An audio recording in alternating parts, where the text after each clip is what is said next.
மீண்டும் பள்ளிக்கு போகலாம்,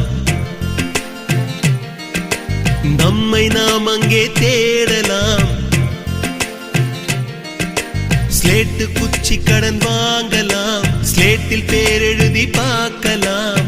கொட்டு வச்ச வாத்தியாரை தொட்டு வணங்கலாம், முட்டி போட்டு நின்ன இடத்தை முத்தம் கொடுக்கலாம்.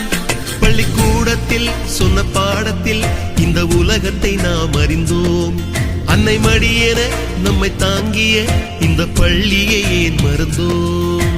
மீண்டும் பள்ளிக்கு போகலாம், நம்மை நாம் அங்கே தேடலாம்.